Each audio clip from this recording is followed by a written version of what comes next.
Hi everybody, Adam here. Welcome back.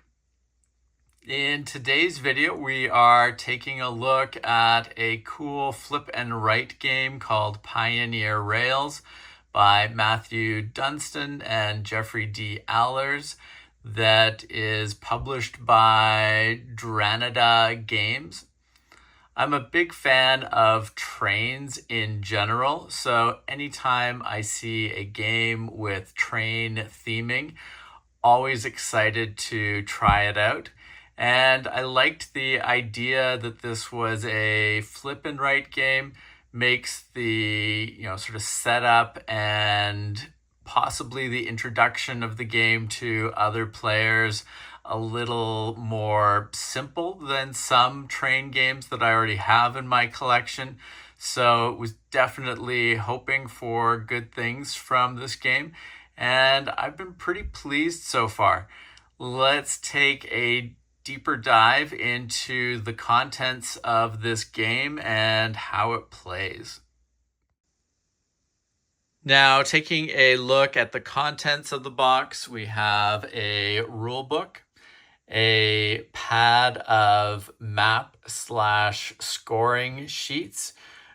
Worth noting, one side of the score sheet has one map, and then if we look at the other side, you can see completely different map with the same scoring format.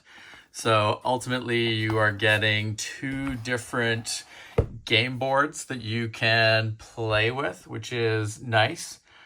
We'll take a closer look at how the map and the scoring works in a moment. We've got 4 pencils, an eraser, a deck of 20 cards. There are 4 suits, and the cards for each suit are 10, Jack, Queen, King, and Ace. We've got a little poker chip to indicate who gets the first turn for a given round. And then we have 15 goal scoring cards that are broken down into 5 for each of the types: the horseshoe, the front of the locomotive, and the sheriff type. And each game utilizes one of each of those cards, assuming that you're playing with more than one player, but we'll talk more about that in a moment. So, not a ton of different materials in the box, which is nice. It's a relatively simple game to set up, like I mentioned. Really happy with the pad. There's 80 different 80 sheets on the pad. And with each sheet, you can play 2 games, basically, one with the A map, one with the B map. The playing cards, nice quality, like the images on there. So really happy with the quality of everything. And, like I mentioned, definitely an easier setup phase for this game. Not a ton of material, which is nice. I like to have a few games like this in my sort of active rotation, easier to introduce new players to, and there are just some times when you want to play a quicker game that is easy to set up but still has some interesting gameplay to it. Now, the rule book for the game, really clear and straightforward. Appreciated the clarity that they provide in there. Really easy to follow along and see how to get the game set up and running. As I mentioned, the setup for this game, really straightforward. The big thing that you need to make sure is that you have one of the map/score sheets for each of the players playing the game. Typically, I imagine people will play this with 2 to 5 players, but it is possible to play it by yourself, solo, or you could theoretically play with 80 or more players as long as you have enough of the map/score sheets for everybody. In addition to the map/score sheet, you give everybody a pencil. You're going to shuffle the playing cards so they're ready to go. And you're going to shuffle each stack of goal cards and take one out from each of them. That'll form the 3 goal cards that you are using for that particular game. And the only other quirk when you are setting up is that if you are playing in a 3-player game, the final player in that first turn order will get 2 points in this little question mark box over here. So, like I said, really easy to set up and to get going. When you start playing, each game is made up of 4 rounds with 5 turns. You can see in the scoring area right here, we've got the 5 turns represented right there, and the entirety of that section represents 1 round. And then you've got round 2, 3, 4. So really easy to score in there. And the first thing that's going to happen on each turn is the dealer's going to be revealing 3 playing cards on, face up in the middle of the table. The dealer will choose 1 card for themselves and take that.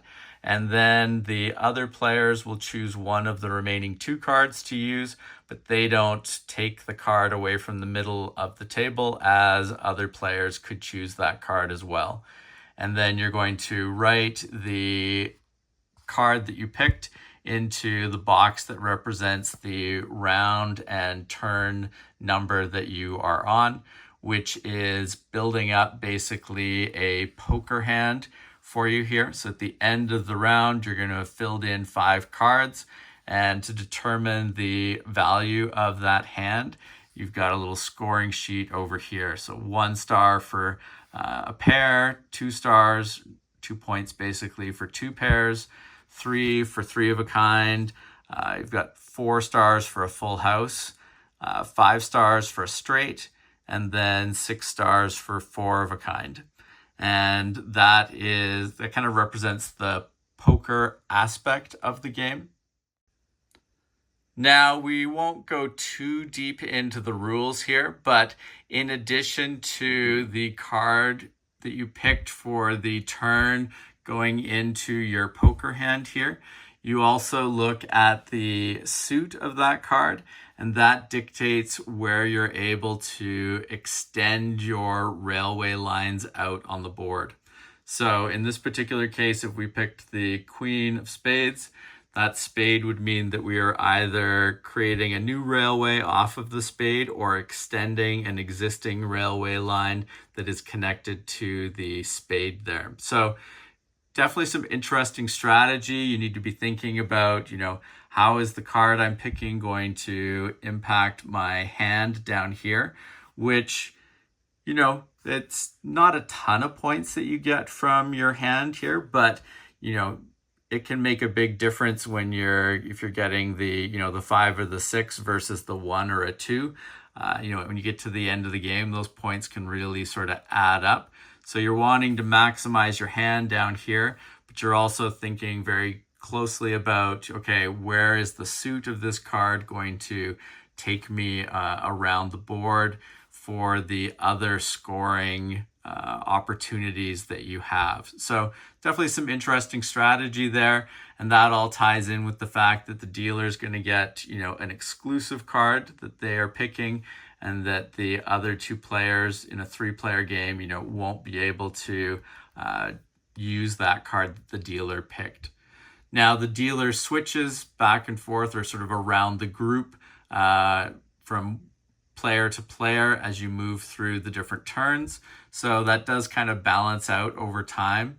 But, definitely some interesting things that come up as you're trying to work on goals, and some of them are easier to do with the different suits than in other spots. So an interesting bit of strategy there. And with those rail lines that you are building, you are trying to activate different hexes around the board.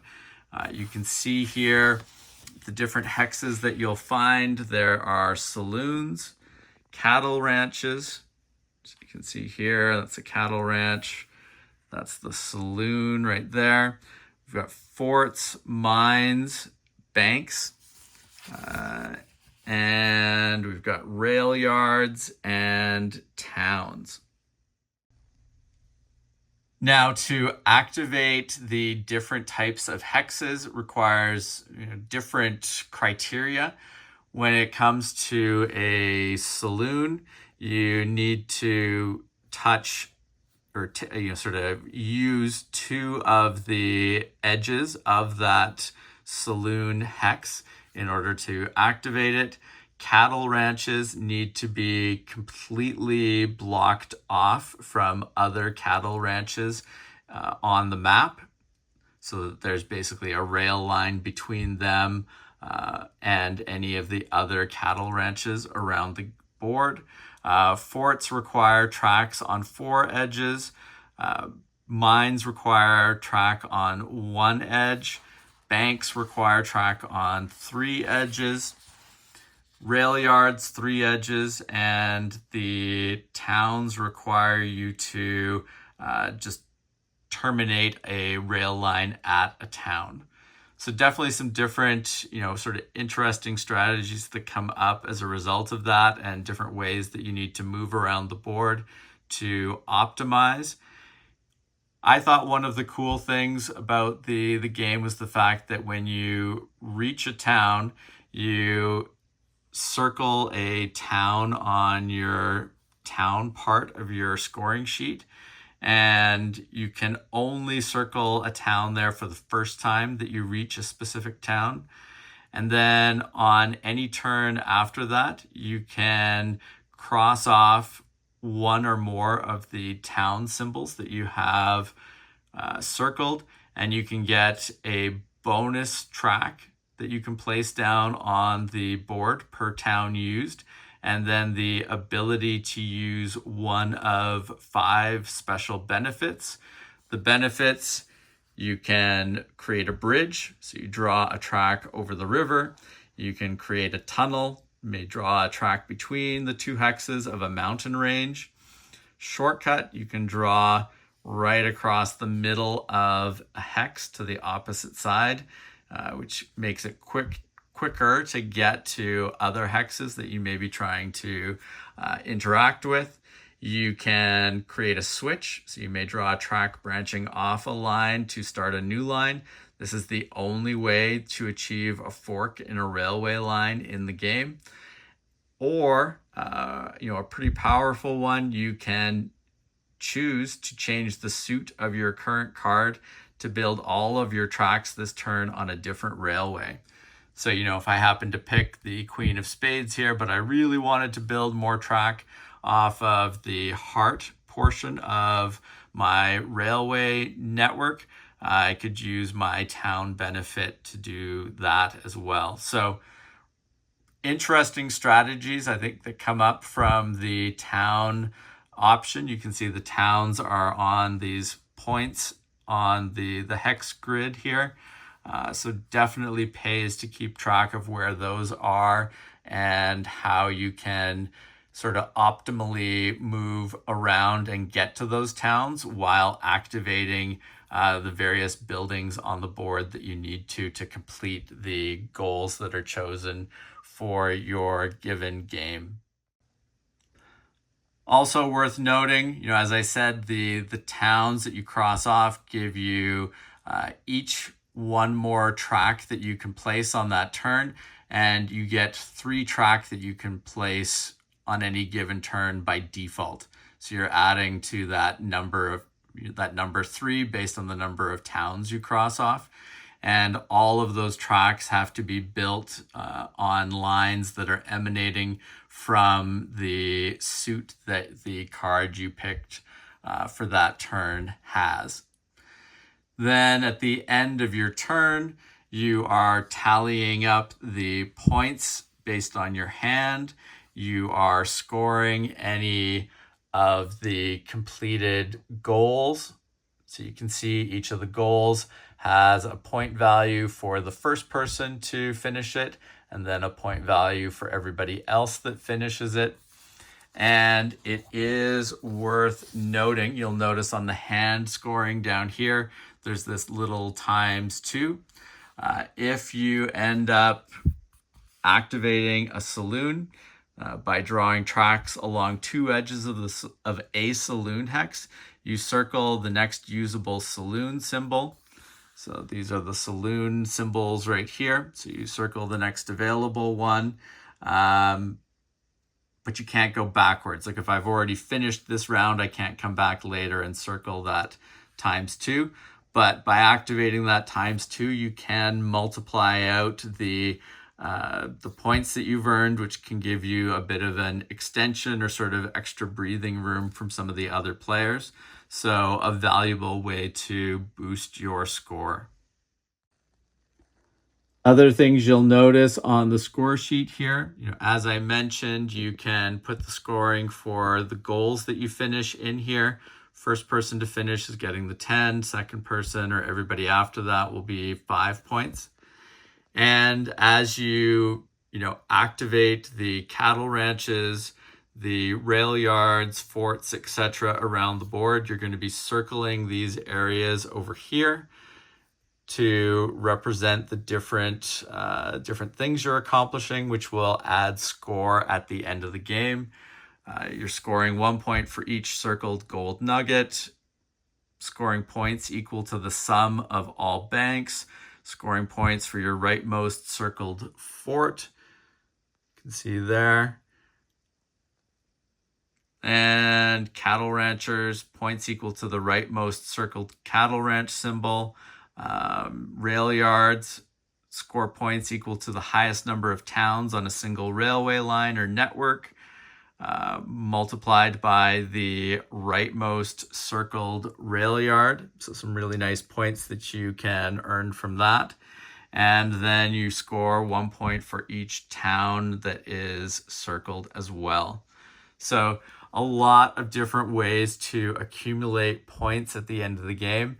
And I find that quite useful. It's nice that there's different ways that you can go about kind of playing and tackling the board space and accruing points.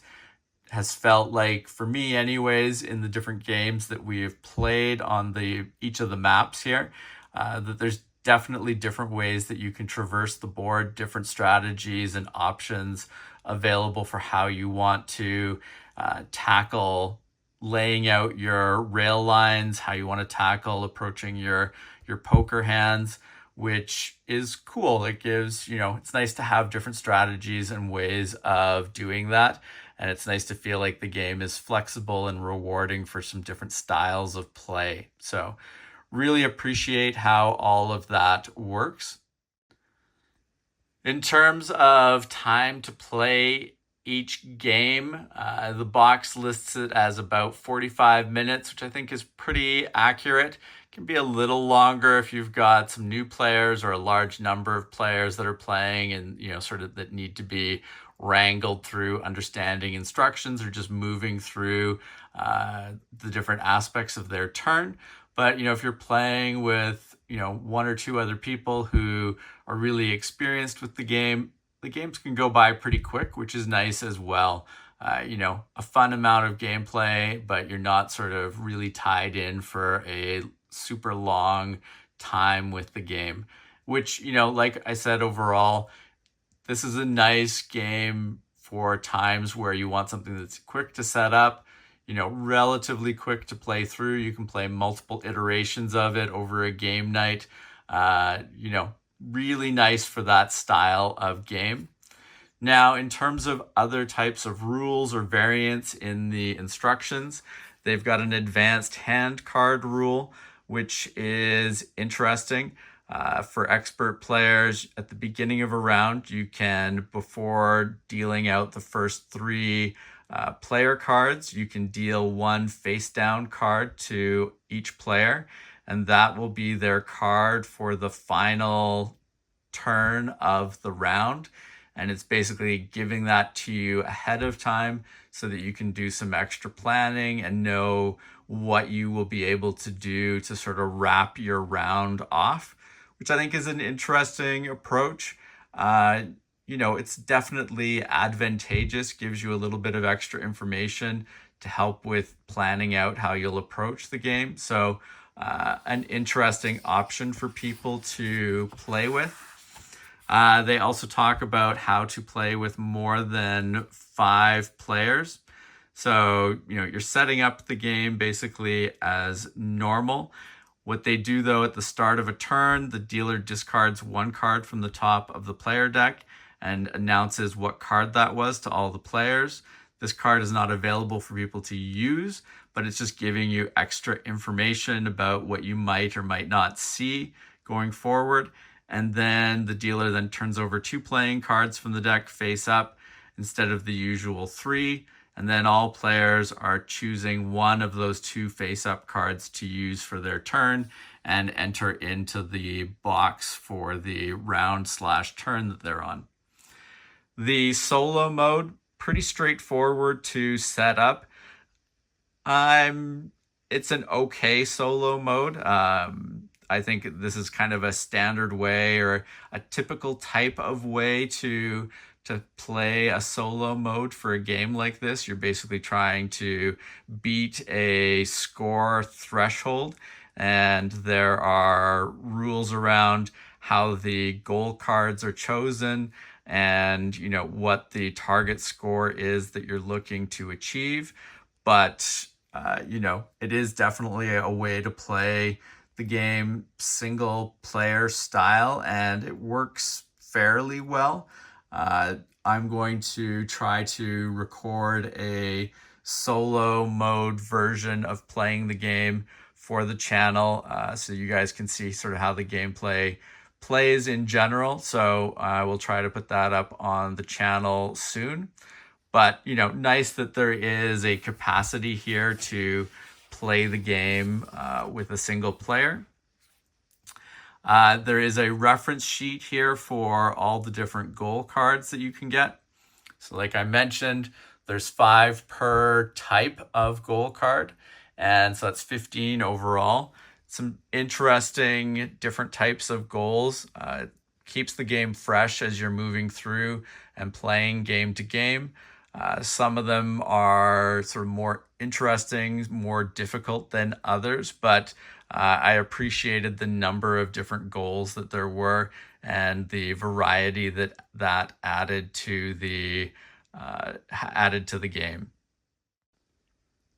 Now, one thing that I didn't really love, at the back of the instruction manual, there's information on the Essential Edition of the game. This was a special version of the game. It's not what was available at my game store where I bought this, but you can see there's rules for a forest version of the scoring sheet. So you can see the different look of this and the different layout of the scoring sheet. So it's got rules for that forest sheet and all the different bits of gameplay that come with that. And then there's also information on the company owner's mini expansion. Now, I understand why they put this in the back here. This sort of simplifies things, I'm assuming, for them in terms of their instruction manuals. But I found it kind of frustrating. I would really like to be able to play, the forest sheet, try out the company owner expansion, but I would have to buy another whole version of the game, which would be basically the same as the game that I bought, just it would have these extra bits.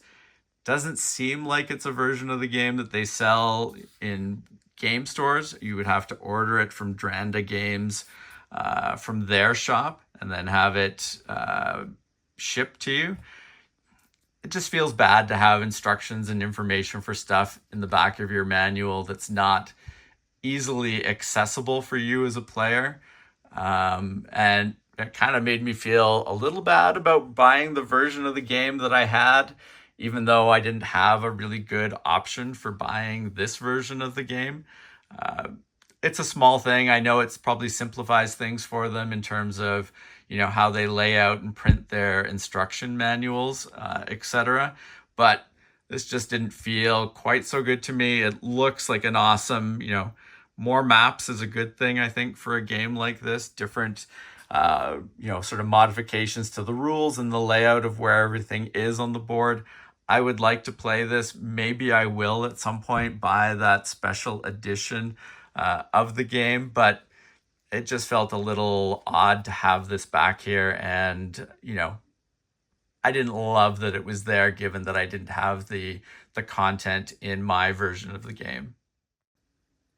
So, like I said, overall, I'm a big fan of train themed games, and this definitely fills a useful niche of train games in my collection. I like when there's a mix of games that I can pull out based on who I'm playing games with. Flip and write or sort of roll and write games like this are awesome ones to pick out with, sometimes with a larger group where you want a short game to play through and something that's relatively easy to teach people. Or if you've just got a very short window to play a game, this is a really great style of game for that. I liked the variety that the different goal cards and the 2 versions of the map provide. Definitely makes games feel different from game to game. So I really appreciated that.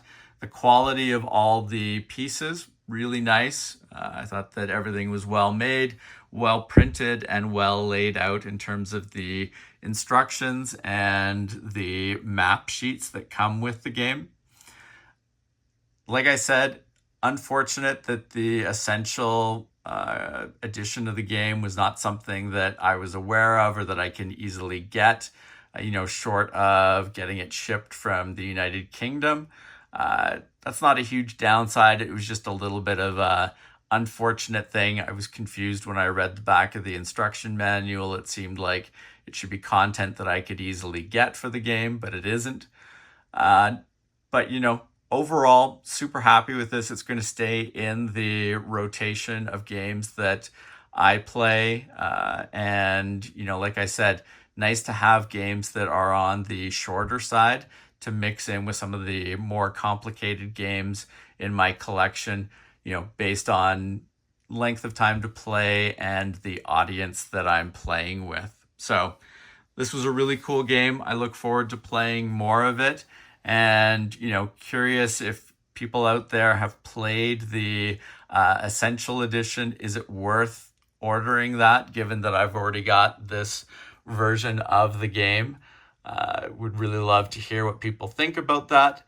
And, in general, like I said, I will include a video in the next week or so of me playing through the solo mode, so you can get a feel just for the general gameplay and for what the solo mode is like for the game.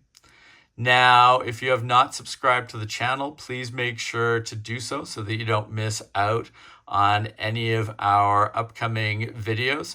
And if you have questions about Pioneer Rails, definitely leave them in the comments below.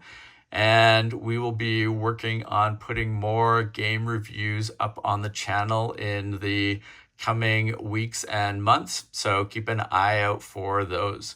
Thank you very much for watching, and we will see you again soon. Take care. Bye.